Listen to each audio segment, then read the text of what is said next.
Tú, oh rey, veías, y he aquí una gran imagen. Esta imagen, que era muy grande y cuya gloria era muy sublime, estaba en pie delante de ti y su aspecto era terrible. Difícil comprender con el pensamiento del mundo las palabras incorporadas en este libro, muy conocido por toda la humanidad, y a cual llaman Sagrada Biblia, que de sagrada no tiene absolutamente nada, toda vez que en virtud de este libro, como manifestaba el escritor Lloyd Graham, se han adelantado las atrocidades más grandes a lo largo de la historia del hombre.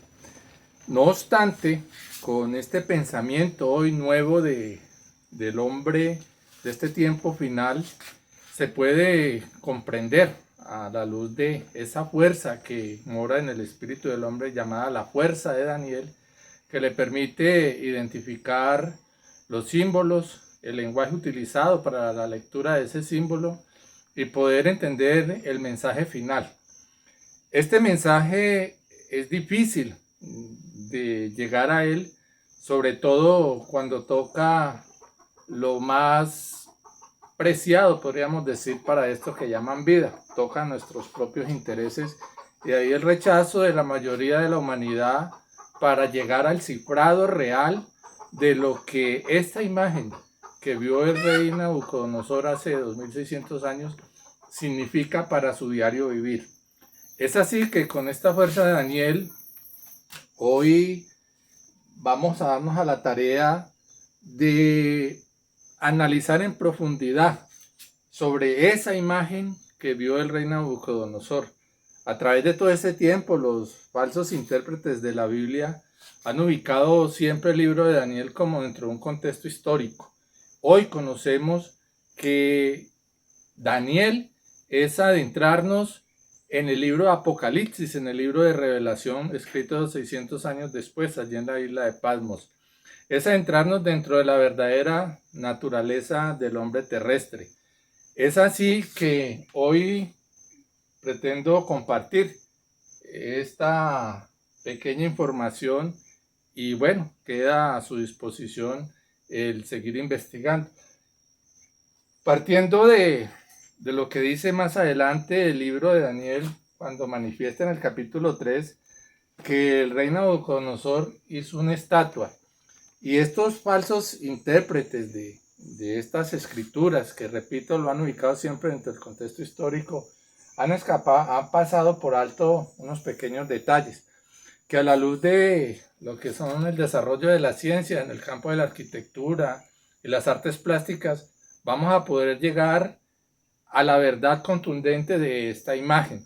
Partiendo de estas falsas interpretaciones mediante las cuales se ha querido dar forma a esta imagen, esto es lo que encontramos en las páginas de internet y en las innumerables religiones que hoy pululan por todo el planeta. Es una imagen de hombre. Esta sí, a la luz del primer conocimiento que arroja este versículo que acabo de leer, difícilmente podría decirse que la imagen de un hombre pueda entenderse como algo terrible, toda vez que el hombre es el colmo de la creación, es la semilla de que siempre habló el comercialmente llamado como Jesús en sus diferentes parábolas. Es lo más excelso de la creación, y al igual como hacen hoy con las semillas que están en este momento utilizando en la agricultura fue objeto de una manipulación. Vamos a entrar en esa manipulación y colocarla dentro de un contexto real. Partiendo de esta imagen, tomamos entonces mano de la arquitectura y de las artes plásticas. Es así como hoy en el medio artístico y de la arquitectura se presentan estas pequeñas reglas de diseño, empezando con la figura del hombre. Es así como encontramos en la antigua Grecia, ¿sí?, como los arquitectos y escultores de aquella época establecieron algo que se llamó el canon, ¿sí? Allí Polígleto establece esta medida aproximada para la estructura del cuerpo humano. Este canon es una medida que comprende el tamaño de la cabeza. Dice Polígleto en aquella época que esta distancia de la cabeza, comprendida entre la parte superior y la barbilla, se repetía 7 veces para el diseño de la figura humana. Es decir, una cuadrícula, esta cuadrícula, ¿sí? Acá, se repite 7 veces hacia abajo. Posteriormente, en época del Renacimiento, autores o artistas como Leonardo da Vinci establecieron un canon diferente, un canon de 8 cabezas. Y Miguel Ángel establece un canon de 7.5 cabezas. Es decir, que para la figura humana, esta distancia o este tamaño de la cabeza se repite entre 7.5 y 8 veces la distancia a nivel vertical. Este canon a nivel horizontal, vamos a tomar esta cuadrícula, acá, se repite 2 veces. Es decir, que el cuerpo desde los hombros, en la mayor envergadura del cuerpo, hay 2 cabezas o 2 cánones. Pero realmente, ¿qué fue entonces lo que vio allí Nabucodonosor? Y vamos a contrastar eso que vio Nabucodonosor con esta imagen para ver si encaja dentro de estas proporciones que hoy podemos evidenciar a la luz de una pequeña explicación, ¿no? Dice que Nabucodonosor vio que la imagen tenía 6 codos. 6 codos dependiendo del codo utilizado, porque había diferencia entre las diferentes ciudades de la antigüedad en lo que se determinaba como un codo, que es la distancia de aquí hasta el puño cerrado. Se establecía entre 45 y 52 centímetros. En los textos bíblicos se permite o se asume que el codo utilizado era el de 45 centímetros. En ese sentido, aquí se tendría una distancia del ancho de 2,70 metros a medida actual desde el sistema métrico decimal. Partiendo de este conocimiento de la figura humana y según lo que expresa allí, la altura de la imagen corresponde a 10 veces el ancho. 10 veces el ancho, 2, 3, 4, 5, 6, 7, 8, es decir, 9 y 10.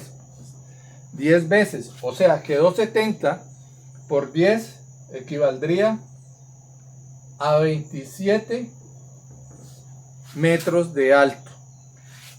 Esta proporción difícilmente cabe dentro de lo que han interpretado en profecía de que es la imagen de un hombre, toda vez que aquí solamente hay una sola cabeza por 10, o sea que difícilmente puede decirse que es la imagen de un hombre, aquello tan terrible que vio Nabucodonosor.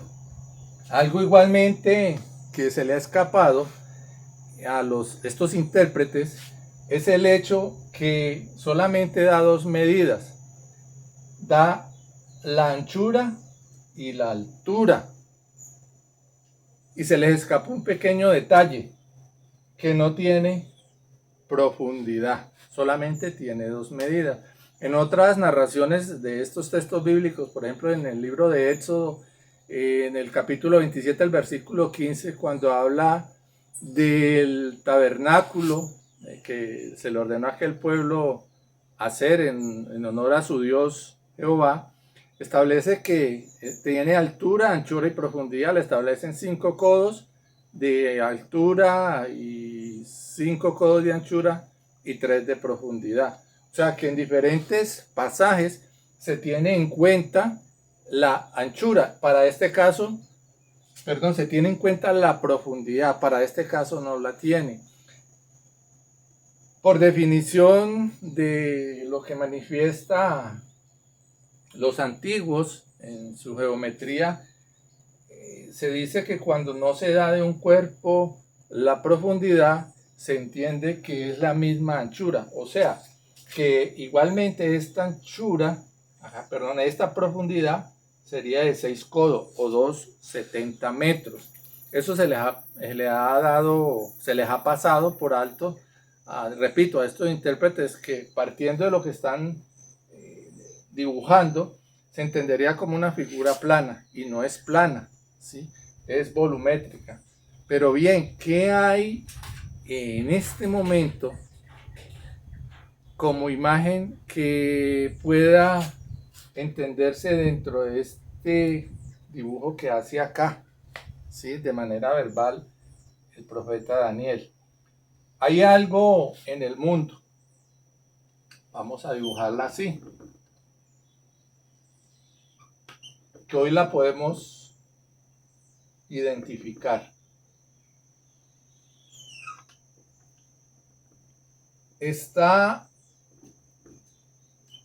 como monumento a la luz de todo el planeta. Es lo que se conoce como el obelisco. Los obeliscos. Estas estructuras megalíticas son objeto de teorías que llaman ellos conspiranoicas y de grandes misterios, toda vez que la construcción de estos aparaticos dejan una gran incógnita, como hace unos 3000 años se pudo haber desarrollado estas estructuras megalíticas sin la obtención de herramientas. Pues bien, hay algo en especial de estas estructuras. La encontramos allí, en el Vaticano.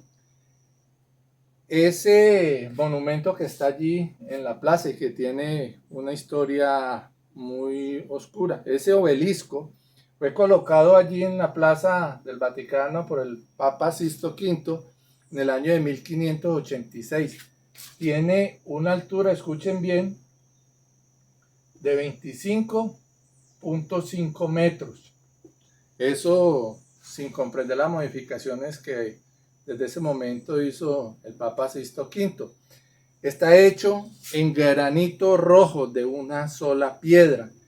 Los historiadores establecen que esto es más o menos de la época de Calígula, ¿sí? Aquel emperador romano tan asesino y depravado, ¿sí?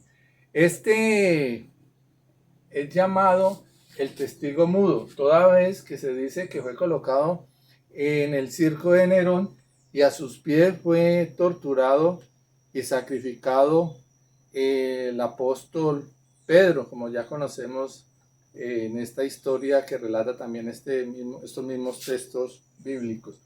Este monumento fue elaborado en el antiguo Egipto, allí en la ciudad de Heliópolis.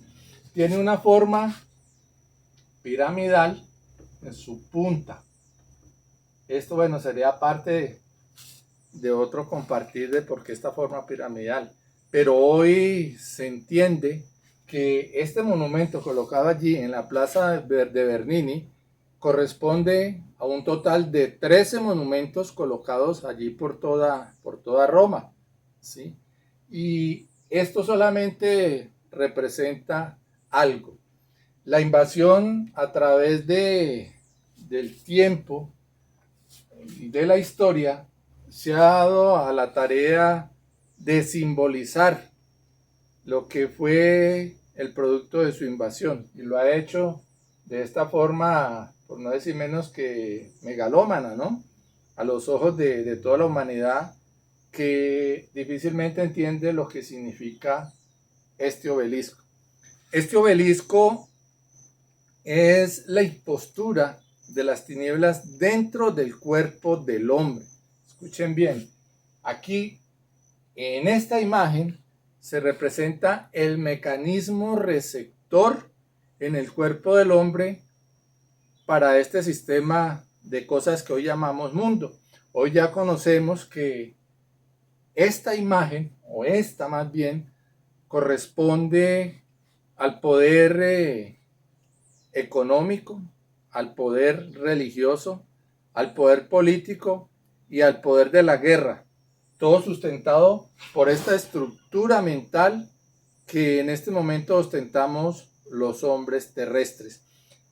Es lo que en el falso Génesis hebreo se establece como el pecado original, que no es ningún pecado, es solamente la manipulación a nivel genético que se encuentra en dos dimensiones.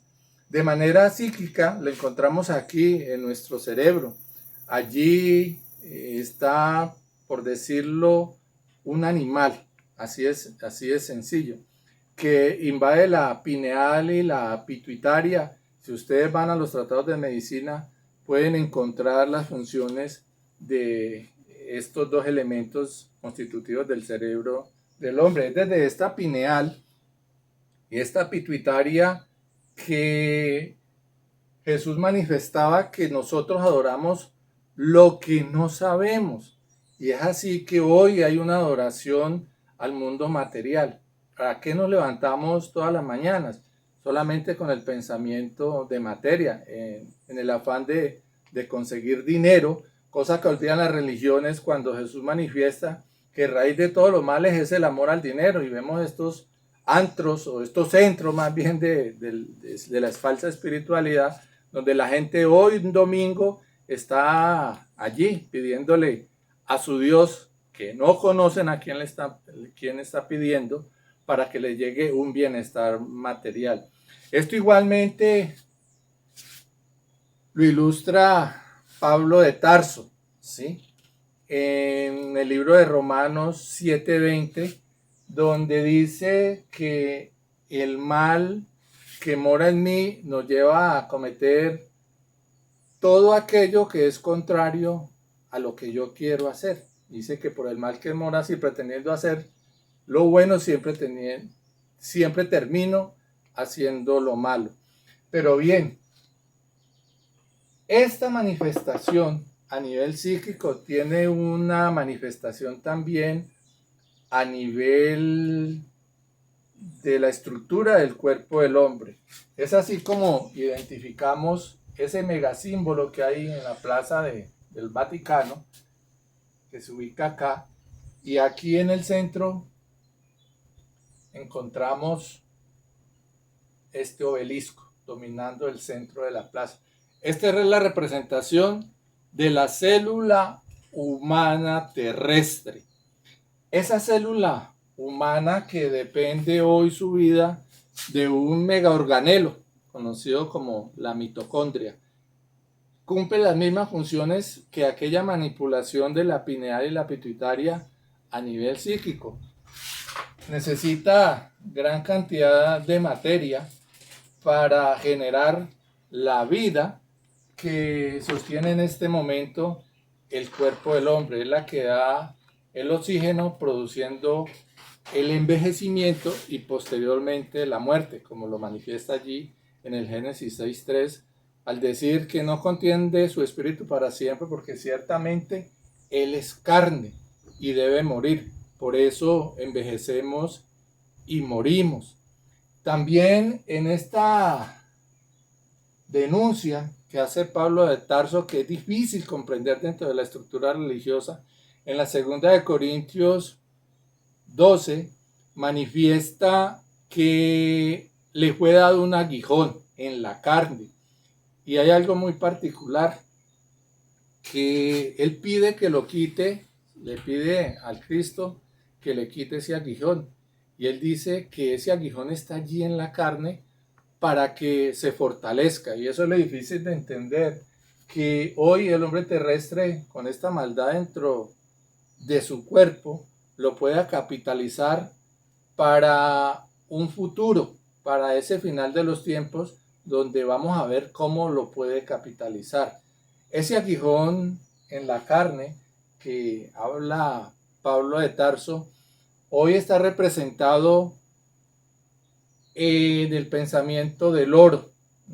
Todas las mañanas nos levantamos a eso, solamente a la consecución del recurso monetario para darnos esta vida y este bienestar y que la humanidad ha llamado bendiciones.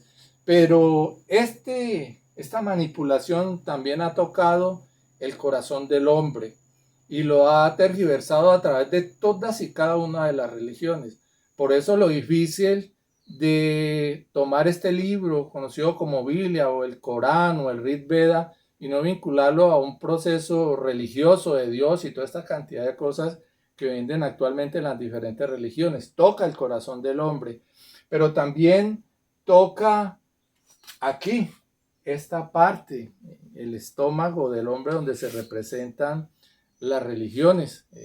Vamos a ver cómo en Apocalipsis 1 y 2 manifiesta que allí está el trono de Satanás y es solamente a través de la política que el hombre no anda en miramientos para dañarse a sí mismo y dar ese alimento a Satanás hoy convertido en Dios. Para ser político, alguna vez comentaba con un amigo que uno tenía que tener estómago de buitre para no ver esa necesidad, el hambre, la miseria en que viven nuestros pueblos y ser un ladrón, un bandido como todos estos que ocupan hoy nuestro Senado y nuestras cámaras. Pero repito, eso tiene validez porque tiene un mecanismo receptor. Ese mecanismo receptor es la aceptación que hoy el hombre terrestre hace de todos estos comportamientos donde lo asume como algo normal, como algo inherente a la naturaleza humana y pululan las diferentes carreras que impulsan esto de ser político. Para ser político tienes que ser un bandido, no puedes decir que eres político y vas bien intencionado. Y un cuarto reino que es la guerra. Estos tres poderes anteriores, el poder económico, el poder religioso y el poder de la política, están sustentados en la guerra, es la base, por eso habla allí Daniel que se encuentra en los pies, porque es la base, es lo que hace caminar todo este engranaje hacia arriba. Vemos las diferentes guerras que se han adelantado a través de la historia en aras de la religión y todos caminamos o hemos caminado y decir que esas guerras son santas. Vemos hoy cómo se le venden a los universitarios que la guerra es necesaria porque trae progreso y todo eso lo aceptamos por este mecanismo receptor. Este mecanismo receptor ha sido denunciado en libros apartes de este libro conocido como Biblia.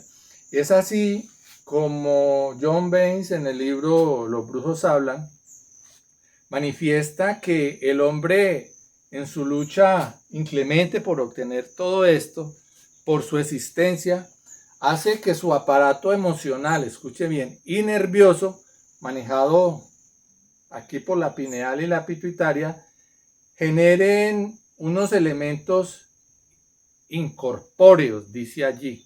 Manifiesta textualmente que es incorpóreo. O sea que este gen oscuro que se encuentra allí en la pineal y en la pituitaria, usted no lo puede ver al microscopio. Difícilmente lo puede ver toda vez que no es materia. Puede ver la manifestación material que es la mitocondria, mas no puede detectar este gen oscuro que se encuentra allí. Y dice que estos fluidos son de una extraordinaria potencia. Dice que emitida por antenas incorpóreas en su unidad biológica. La unidad biológica es el cuerpo. Dice que el destilado final de la existencia humana aquí pierde su razón de ser, porque todo es absorbido, esta existencia, a través de materia que va aquí, a algo que está a nivel externo y que le alimenta. Así entendemos cómo en los tratados de arquitectura, de las ciencias ocultas, se dice hoy que este obelisco, como se encuentran en Washington, en Argentina, en la embima del Vaticano, que ya expuse aquí, son unos elementos para absorber la energía que se encuentra alrededor. Y con esto están desvirtuando realmente cuál es la energía. Es la energía que obtiene algo que han llamado Dios en este mundo, pero es el mismo diablo, por decirlo así, sin ser el diablo lo que nos imaginamos de cacho y cola, sino algo que nos está matando a través de la generación de esta energía.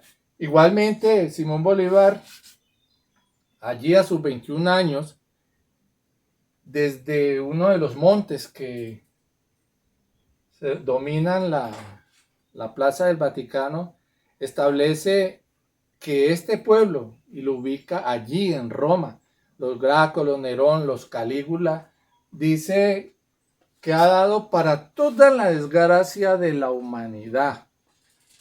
Para toda esta desgracia está originada allí, en esto, cifradamente lo está diciendo.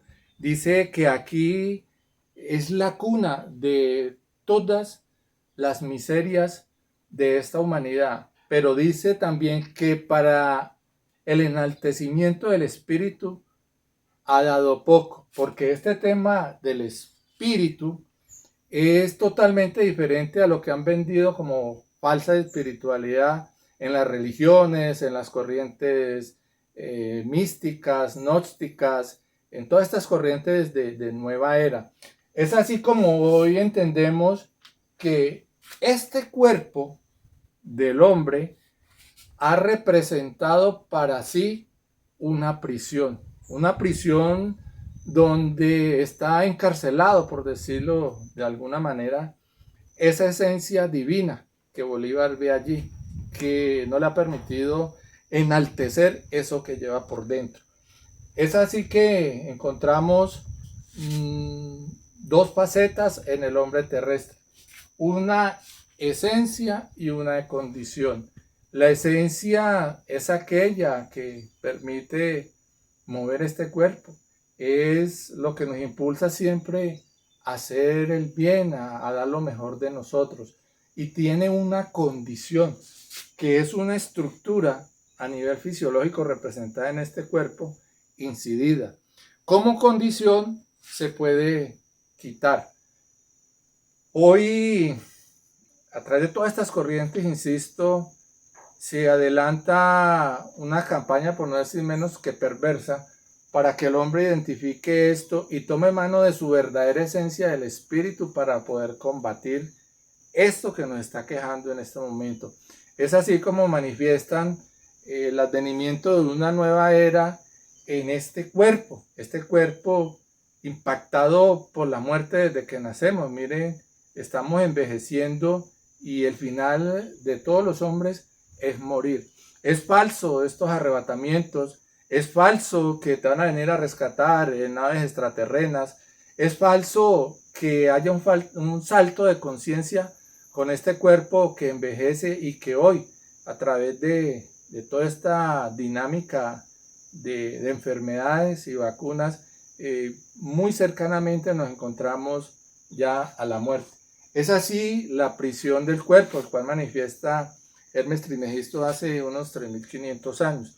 Más adelante, hace unos 2400 años, Sócrates igualmente manifiesta esta prisión del cuerpo, donde dice él que se encuentra encerrada el alma. Y algo muy particular que Sócrates manifiesta al momento de la muerte. Dice Sócrates en el libro de Fedón, o del alma, como el verdadero filósofo, conocido hoy como el hombre que ha transitado en búsqueda de su propia identidad de espíritu, invierte todo el tiempo de su vida en aprender a morir. Pero es algo difícil que esta humanidad entienda que este proceso que hoy culmina con la muerte de todo el planeta Tierra, escuchen bien, sin distinción, este planeta está próximo a morir, pero no de manos de un Dios castigador, no, es algo que usted puede verificar en toda esta información de las redes sociales.